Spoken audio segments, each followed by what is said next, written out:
Good morning, students. Today I am going to teach you science subject of class 5th and the topic is food and health.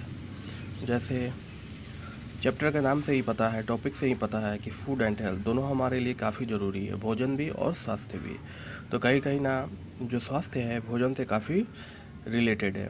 जैसे यहाँ पे दो लड़कों के बारे में बताया गया। एक रजत है जो काफ़ी कम समय के लिए खेलता है और बीमार पड़ जाता है या थक जाता है। तो और रमन जो है वो काफ़ी समय तक खेलता है, काफ़ी घंटों तक खेलता है, लेकिन फिर भी वो नहीं थकता है। क्यों? क्योंकि जो रजत है वो प्रॉपरली जो बैलेंस डाइट जो होता है या जो भोजन होता है जिसमें बहुत सारे न्यूट्रिएंट्स होते हैं वो प्रॉपरली नहीं लेता है, वो अच्छी तरह से नहीं खाता है, वो अपने सराउंडिंग को क्लीन नहीं रखता है, इसीलिए वो बीमार पड़ जाता है। और रमन जो है वो जितने भी न्यूट्रिएंट्स भोजन में एक बैलेंस डाइट होता है वो पूरी तरह से लेता है, यानी कि पूरे भोजन को, पूरी सब्जियों को, एक जिस न्यूट्रिएंट जिसमें प्रोटीन होता है, कार्बोहाइड्रेट है, फैट्स है, विटामिन है, मिनरल्स है, ये सारे चीज़ों को अच्छी तरह से खाता है, जिसके कारण वो फिट रहता है। तो हमें स्वस्थ रहने के लिए क्या करना चाहिए? अपने जहाँ हम रहते हैं चारों तरफ को क्या करना चाहिए? साफ़ रखना चाहिए उसे। हमारे घर के कम से कम चारों तरफ या आमने सामने पेड़ को लगाना चाहिए। हमें साफ़ पानी पीना चाहिए और हमें एक्सरसाइज रेगुलरली प्रतिदिन करना चाहिए। और हमें प्रतिदिन कम से कम रेस्ट भी, यानी कि अपने बॉडी को आराम भी देना चाहिए। इसीलिए हमारा बॉडी इन सभी चीज़ों की ज़रूरत पड़ती है क्या रहने के लिए? स्वस्थ रहने के लिए। हमारा हेल्थ क्या रहता है? अच्छा रहता है, हम हेल्दी रहते हैं। तो इसके बहुत सारे कारण, जैसे इसके लिए एक बैलेंस डाइट मिलना चाहिए, हमें रेगुलर एक्सरसाइज करना चाहिए, इनफ रेस्ट करना चाहिए, आराम करना चाहिए, प्रोटेक्शन फ्रॉम डिजीज़ यानी कि बीमारियों से हमें अपनी रक्षा करना चाहिए। तो पहला है ये बैलेंस डाइट। तो बैलेंस डाइट क्या होता है? तो बैलेंस डाइट होता है कि हमारे फूड जो हम लोग खाते हैं डेली, तो उसमें बहुत सारे न्यूट्रिएंट्स होते हैं, जैसे कार्बोहाइड्रेट, प्रोटीन्स होते हैं, फैट्स होते हैं, विटामिन्स होते हैं और मिनरल्स होते हैं। और ये रफेज और वाटर भी कंटेन करते हैं, यानी कि देते हैं। तो एक बैलेंस डाइट यही होता है कि जिस भोजन में ये अमाउंट मात्रा में ये सारे न्यूट्रिएंट्स पाए जाते हैं। ये balance diet has the right amounts of this nutrient. एक बैलेंस डाइट वो होता है जिसमें ये सारे न्यूट्रिएंट्स एक उचित मात्रा में पाए जाते हैं। अब पहला है हमारा कार्बोहाइड्रेट्स। तो कार्बोहाइड्रेट्स का क्या होता है? हमें एनर्जी देता है ताकि हम काम कर सकें, हमें ताकत देता है ताकि हम खेल सकें, हमें एनर्जी देता है काम करने के लिए, हमें एनर्जी देता है खेलने के लिए। तो ऐसे सोर्स है, ऐसे भोजन है जिससे हमें कार्बोहाइड्रेट मिलता है, जैसे अनाज से, गेहूँ, चावल, दाल है, स्वीट पोटैटो है, शुगर है, इन सारे चीज़ों से हमें क्या मिलता है? कार्बोहाइड्रेट मिलता है। उसके बाद से प्रोटीन्स है। तो प्रोटीन्स हमें मदद करता है ग्रो करने की, यानी कि बड़े होने के लिए, लंबे होने के लिए। ये कहाँ कहाँ से मिलता है? दूध से, और इसके प्रोडक्ट्स होते हैं जैसे बटर हो गया। ये सारे चीज़ों से हमें क्या मिलता है? प्रोटीन्स मिलता है। एग से मिलता है, मीट से मिलता है, पल्सेस दाल से मिलता है। ये सारे चीज़ों से हमें क्या मिलता है? प्रोटीन्स मिलता है। सबसे सस्ता प्रोटीन्स अगर चाहिए तो हमें घर में दाल होता है, बहुत सारे दाल को मिक्स करके आप पी सकते हैं, उससे अच्छा प्रोटीन आपको मिल सकता है या मिलता है। उसके बाद से फैट्स। तो फैट्स हमें बहुत ज़्यादा ताकत देता है, एनर्जी देता है, किसके कंपैरिजन में? कार्बोहाइड्रेट से भी ज़्यादा हमें एनर्जी देता है। जैसे वेजिटेबल्स ऑयल है, बटर है, घी है, आर रिच इन फैट। लेकिन इसका ज़्यादा अगर सेवन भी करते हैं तो हम क्या हो जाते हैं? काफ़ी मोटे हो जाते हैं। तो इसका एक राइट अमाउंट में, एक उचित मात्रा में इसका सेवन करना चाहिए। उसके बाद से विटामिन्स। तो विटामिन हमारे बॉडी को क्या करता है? फिट रखता है, ठीक है। जैसे ये हमें बीमारियों से बचने में क्या करता है? बचाता है, या बीमारियों से लड़ने में हमारे बॉडी ऑर्गन्स जो होते हैं उसकी काफ़ी मदद करता है। उसके बाद से मिनरल्स। मिनरल्स हमें मदद करता है ग्रोथ में और हमारे शरीर के विकास में, यानी डेवलपमेंट ऑफ द बॉडी, बड़े होने में, हमारे बॉडी का डेवलपमेंट में और ग्रोथ में हमारे मदद करता है। ये मिलता है हमें फल से, फ्रेश फ्रूट से और सब्जियां से।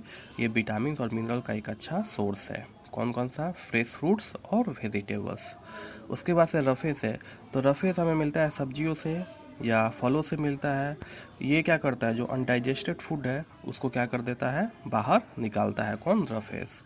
और फूड जो हम खाना बनाते हैं वो काफ़ी ध्यान से हमें बनाना चाहिए, क्योंकि हमें एक उचित समय के लिए और एक निश्चित समय के लिए भोजन पकाना चाहिए, क्योंकि अगर भोजन को हम कम पकाते हैं तो भी और टेस्ट नहीं होगा। अगर भोजन को हम ज़्यादा देर तक पकाते हैं तो भोजन वो जल जाता है, जिससे सारे न्यूट्रिएंट्स क्या होते हैं, बाहर खो देते हैं, उसमें के सारे न्यूट्रिएंट्स वो जल जाते हैं, जिससे अगर हम उसको खाते हैं तो हमें कोई फ़ायदा नहीं होता है। तो इसीलिए हमें भोजन को उचित मात्रा में एक निश्चित समय तक पकाना चाहिए। उसके बाद से कीप फिट, यानी कि हम अपने आप को फिट रखते हैं। कैसे फिट रख सकते हैं? जैसे देखोगे तुम, अगर दिन भर तुम सोए रहोगे, कोई काम नहीं करोगे, तो क्या करोगे, तुम आलस महसूस करोगे, तुम्हारा शरीर लगेगा कि हाँ हमेशा थका हुआ रहता है। तो इसको दूर करने के लिए, हमारे शरीर को फिट रखने के लिए हमें डेली एक्सरसाइज करना पड़ता है। एक्सरसाइज करने से क्या होता है, ये हमारे मसल्स को क्या करता है, या हमारा ब्लड सर्कुलेशन जो बॉडी में होता है वो हमेशा काफ़ी तेज़ी से होता है, जिसके कारण हम लोग क्या करते हैं, काफ़ी अपने आप को अच्छा महसूस करते हैं। एक्सरसाइज करते हैं तो हमारा लंग जो होता है वो काफ़ी तेज़ी से धड़कता है, और इसके कारण हमें काफ़ी जल्दी सांस लेना पड़ता है, यानी ऑक्सीजन को अंदर लेना पड़ता है, और उतना ही मात्रा में कार्बन डाइऑक्साइड या वाटर वेपर जो होता है क्या, वो बाहर निकलता है। और हमारा हार्ट जो है धड़कन, वो भी बीट्स करता है काफ़ी तेज़ी से, वो एक्सरसाइज करते समय बीट्स करता है, और ब्लड जो है वो काफ़ी तेज़ी से हमारे बॉडी में क्या होता है, सर्कुलेट यानी कि बहता है। तो कीप फिट आ गया। तो एक्सरसाइज करता है हमें बॉडी को, हमारे बॉडी में जो ऑक्सीजन सप्लाई होता है वो काफ़ी मतलब अच्छे तरह से होता है जब हम एक्सरसाइज करते हैं, जिसके कारण हम अपने आप को थका हुआ महसूस नहीं करते हैं, जिसके कारण हमारा बॉडी फिट रहता है। वही अगर हम नहीं खेलें, नहीं बैठे, नहीं खेले, केवल बैठे रहे, केवल सोए रहे, जैसे आजकल आप लोगों की छुट्टी है तो मैक्सिमम टाइम आप लोग क्या करते होंगे, घर पे बैठते होंगे, टीवी देखते होंगे, तो आप लोगों को आलस महसूस होता होगा। इसीलिए हमें आउटडोर गेम्स कुछ खेलना चाहिए, जिसके कारण हमारा बॉडी क्या हो सके, फिट रह सके। उसके बाद पोस्चर एक ऐसा पोजीशन होता है जिसके द्वारा हम बैठते हैं तो एक सही तरीके से बैठते हैं, चलते हैं तो हम एक सही तरीके से चलते हैं, खड़े होते हैं तो हमें सही तरीके से खड़ा होना चाहिए। जैसे हम किसी चेयर में बैठे हैं तो हम लोग झुक के बैठते हैं, जो गलत है। हमें सीधा स्ट्रेट बैठना चाहिए, हमें स्ट्रेट चलना चाहिए, और हमें स्ट्रेट सीधा खड़ा होना चाहिए, क्योंकि ये एक पोस्चर जो होता है वो एक अपीयरेंस देता है, हमारे बॉडी को रिप्रेजेंट करता है कि हम कैसे दिखते हैं। अगर वही हम किसी के सामने जाते हैं, झुक के खड़े होते हैं उसके सामने, तो आदमी कहता है ये तो लेजी है, लेकिन वही अगर हम स्ट्रेट प्रॉपरली अगर खड़े रहते हैं किसी के सामने तो हमारा इंप्रेशन काफ़ी अच्छा बनता है। इसीलिए एक पोस्चर सही तरीके से हमें बैठना चाहिए, सही तरीके से हमें चलना चाहिए, सही तरीके से हमें खड़े रहना चाहिए। क्यों? क्योंकि ये एक बॉडी को हमारा शेप देता है, जिससे हमारा बॉडी देखने में, या हम किसी के सामने अगर जाते हैं, अगर पोस्चर सही तरीके से करते हैं तो वो हमारे बॉडी को रिप्रेजेंट करता है। वो आदमी हमारे बॉडी को देख करके क्या होता है, वो सोचता है कि हाँ ये आदमी फिट है, या ये आदमी इंटेलिजेंट है, या ये आदमी पढ़ा लिखा है। तो ये सारे चीज़ों को ध्यान में रखने के पोस्चर भी एक काफ़ी अच्छी चीज़ होती है, क्योंकि हमें कैसे बैठना है, कैसे खड़े रहना है, कैसे चलना है,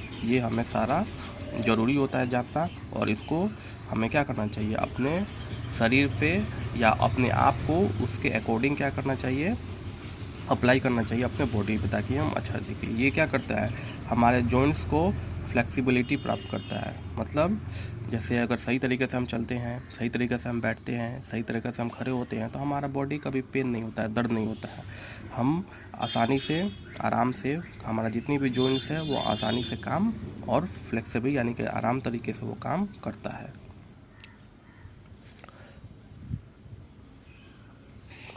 उसके बाद से इनफ रेस्ट का मतलब होता है, जैसे दिन भर हम काम करते हैं तो रात को हमें आराम भी करना चाहिए। एक निश्चित समय तक हमें सोना चाहिए, हमें आराम करना चाहिए, क्योंकि जब भी हम दिन भर अगर काम करते हैं तो हम काफ़ी थक जाते हैं। हमारा बॉडी जो होता है, मसल्स होता है, ये क्या करते हैं, काम धीरे धीरे या थक जाते हैं तो हमें क्या होता है, कभी नींद लगने लगती है, कभी आलस महसूस करते हैं।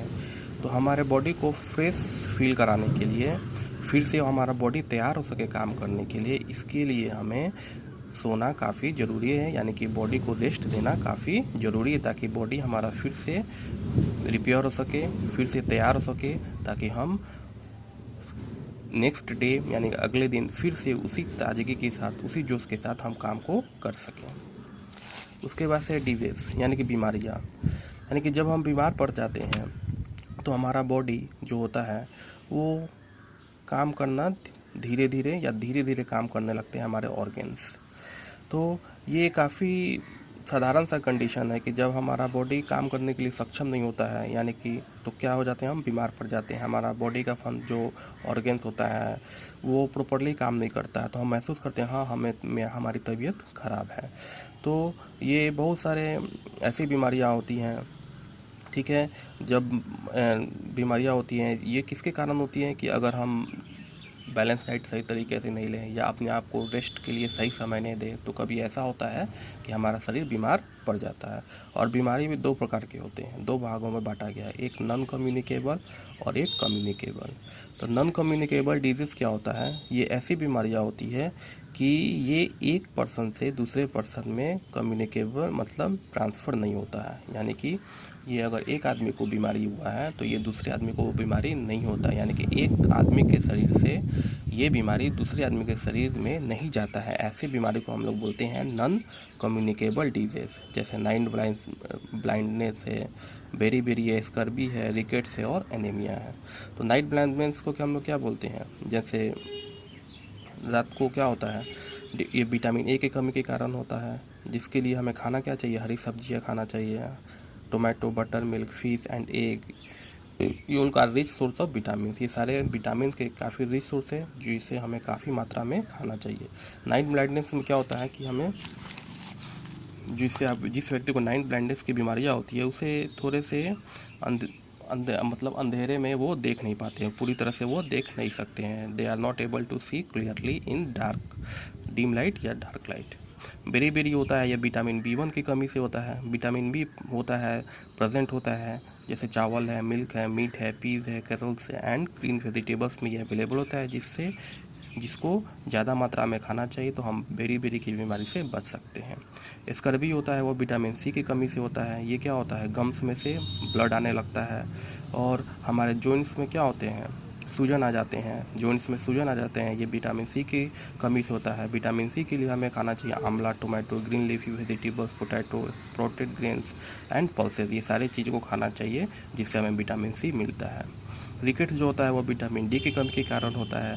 इस डिजीज़ में क्या होता है कि हमारा जो बोन्स होते हैं वो काफ़ी मुलायम हो जाते हैं, तो विटामिन D के लिए हमें कैल्शियम और फॉस्फोरस का यूज करना चाहिए, जिसके कारण हमारे हड्डियाँ और दांत काफ़ी स्ट्रॉन्ग होते हैं। कैल्शियम हमें किससे आता है, दूध से बने हुए जितने प्रोडक्ट होते हैं उससे हमें कैल्शियम मिलता है, यानी कि दूध को हमें प्रतिदिन अपने डेली लाइफ में यूज करना चाहिए, यानी कि पीना चाहिए। गोइटिड जो होता है ये आयोडीन की कमी से होता है, जिसे हम लोग हिंदी में घेंगा भी बोलते हैं, गाँव के लोग बोलते हैं, जो गर्दन पे एक बड़ा गोला सा हो जाता है। इसे हमें आयोडीन युक्त नमक का सेवन करना चाहिए या सी फूड खाना चाहिए, जिससे हम गोइट्री यानी कि इस बीमारी से बच सकते हैं। Anaemia is caused by the deficiency of iron. Anaemia जो होता है वो आयरन की कमी से होता है। ये अनीमिया में क्या होता है कि ब्लड बिकम लो, ब्लड शरीर में क्या होता है काफ़ी कम हो जाता है और ऑक्सीजन जो कैरी होता है हमारे बॉडी में हो जाता है वो कम जाने लगता है, जिसके कारण इसका रीज़न क्या है कि हमारे शरीर में आयरन की क्या होती है, कमी होती है, जिसको पूरा करने के लिए हमें फल खाना चाहिए, जैसे एप्पल्स हो गया, बनाना हो गया, गुआवास हो गया, स्पेनिश हो गया, ब्रिंजल हो गया, pulses, jaggery, meat and liver. ये सारी चीज़ों को खाने से हम अपनी बॉडी में आयरन को प्रचुर मात्रा में स्टोर कर सकते हैं। उसके बाद से है कम्युनिकेबल डिजीज़। तो कम्युनिकेबल डिजीज़ क्या होता है कि अगर ये बीमारी किसी एक आदमी को है तो वो दूसरे आदमी के बॉडी में ट्रांसफ़र हो जाता है, यानी कि कम्युनिकेबल डिजीज़ अगर ये बीमारी किसी एक आदमी को है तो ये दूसरे आदमी के बॉडी में ट्रांसफ़र हो जाता है, यानी कि ये बीमारी एक आदमी से दूसरे आदमी तक फैल जाता है। इसको हम लोग बोलते हैं कम्युनिकेबल डिजीज़। जैसे आजकल अभी कोरोना चल रहा है, communicable disease spread by the microbes और जर्म्स और बैक्टीरिया, प्रोटोजुआ। ये फैलता है किसके कारण, माइक्रोब्स के कारण, कीटाणुओं के कारण, बैक्टीरिया के कारण, प्रोटोजुआ के कारण और वायरस के कारण। ये होता है, फैलता है किसके कारण, खांसी के कारण, थूकने के कारण, स्नीजिंग के कारण। Germs enter the body of a person through the nose और माउथ। और दूसरे आदमी के बॉडी में ये किसके द्वारा कैसे फैलता है, तो ये नाक के द्वारा, मुंह के द्वारा, फूड और वाटर के उसके बर्तन को यूज करते हैं या उसके जूठे को हम खाते हैं तो उसके द्वारा हमारे अंदर वो बीमारी फैल जाती है। ये बैक्टीरिया, जैसे बैक्टीरिया क्या करता है, causes disease like plague, tuberculosis, typhoid, anaemia and meningitis. तो बैक्टीरिया के कारण हमें प्लेग बीमारियाँ होती है, टाइफाइड होती है, और भी ऐसी बीमारियाँ होती है जो बैक्टीरिया के कारण होती है। उसके बाद प्रोटोजोआ है, जिसके कारण मलेरिया, एमीबिया, डिसेंट्री तरह की बीमारियाँ होती हैं। उसके बाद वायरस है, तो वायरस से हमें कॉमन होती है जैसे सर्दी, खांसी, पोलियो, चेचक की बीमारियाँ होती हैं। अब ये कैसे फैलती है? थ्रू डायरेक्ट कॉन्टैक्ट, मतलब डायरेक्ट कॉन्टैक्ट के द्वारा, मतलब एक दूसरे से हम मिलते हैं, बातें करते हैं, तो वो बीमारी हमारे अंदर फैल जाती है। जैसे बहुत सारी बीमारियां होती है, जैसे सर्दी है, खांसी है, चेचक, चिकन पॉक्स है, मीसल्स बुखार है, रिंग और में जो भी बीमारियां हैं, कफ है, ये सारे बीमारियां डायरेक्ट किसी ना किसी व्यक्ति के द्वारा हमारे अंदर फैल जाती है। अगर कोई आदमी को खांसी हुई है या किसी को सर्दी है, वो हमसे बात करता है और हमारे सामने छींक देता है, खांस देता है, तो उसके अंदर से जो वायरस निकलते हैं, जो बैक्टीरिया निकलती है या जो कीटाणु निकलते हैं, वो हम अगर सांस लेते हैं या हम उससे बात करते हैं तो वो हमारे शरीर के अंदर चला जाता है, जिससे वो भी बीमारी हमें फैल जाता है। Through infected food and water, मतलब भोजन के द्वारा कैसे एक बीमारी दूसरे व्यक्तियों में फैलता है। तो disease like typhoid, cholera, diarrhoea, polio, ये सब ऐसी जॉन्डिस, ये सब ऐसी बीमारियां हैं जो हम किसी इन्फेक्टेड, यानी ये बीमारियां पहले से किसी व्यक्ति को है और वही फूड और पानी हम लोग अगर यूज कर लेते, infected food and drinking polluted, ये कैसे फैलता है? भोजन के कारण, मतलब भोजन जो अच्छे तरह से नहीं होते हैं और गंदे पानी पीने के कारण ये बीमारियाँ फैलती है। तो ये भारी फैमिला बोलते हैं, जैसे खाना हमने दुकान मार्केट में हम जाते हैं, रास्ते में ठेले पे बहुत सारे सामान ऐसे मिलते हैं जो कि लगे रहते हैं, वो बीमारियाँ क्या होती हैं, वो मक्खी वगैरह उस भोजन पे बैठे रहते हैं और वही हम जाके मार्केट का चीज़ खा लेते हैं, जिसके कारण ये सारी बीमारियाँ फैल जाती हैं। या हम गंदे पानी हमेशा अगर पीते हैं तो जिसके कारण ये सारी बीमारियाँ हो सकती हैं। या हम लोग बिना खाए, बिना हाथ धोए खाना खा लेते हैं तो हमारे हाथ में बहुत सारे कीटाणु होते हैं जिसे हम देख नहीं सकते। इसीलिए हमें खाने से पहले अपने हाथ को पूरी तरह से साबुन से या हैंड वॉश से धो करके ही अपने भोजन को क्या करना चाहिए, खाना चाहिए। Through the air we breathe, germs that cause like chickenpox, whooping cough, diphtheria, influenza और भी ऐसे बीमारी होता है जो सांस के द्वारा फैलता है, यानी कि ये हवा में प्रेजेंट रहते हैं, ये सारे बैक्टीरिया, वायरस जो भी होते हैं, और ये जब हम सांस लेते हैं तो ये हमारे नाक के द्वारा, मुंह के द्वारा हमारे अंदर प्रवेश कर जाते हैं और हमें बीमार कर देते हैं। ये बीमारियाँ छींकने के कारण भी या खांसने के कारण भी फैल सकते हैं।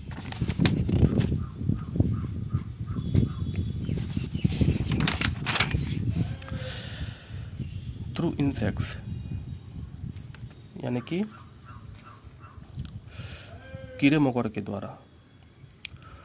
तो डिजीज़ कुछ लाइक होता है, जैसे मलेरिया है, येलो पीलिया है, जैसे प्लेग है, डेंगू है, काला, ये सब बीमारियां जो होते हैं ये ब्लड सकिंग इंसेक्ट्स, जैसे जो ऐसे जानवर या ऐसे कीड़े मकोड़े जो खून को चूसते हैं, जैसे मक्खी है, मच्छर है, ये सारे खून को चूसते हैं, जिसके कारण ये बीमारी हमारे अंदर फैल सकती है। अच्छा, ये तो हुआ पार्ट 1। अभी इतना समझिए, फिर इसका पार्ट 2 मैं इतना समझने के बाद कुछ देर के बाद डालूंगा। उसके बाद आपको पार्ट 2, क्योंकि ये बड़ा चैप्टर है, धीरे धीरे ये समझाएंगे, समझ में आएगा आपको। अगर नहीं समझ में आता है तो आप मेरे यूट्यूब चैनल पे कमेंट्स कर सकते हैं और बता सकते हैं, तो मैं फिर से इस चैप्टर को समझा दूँगा।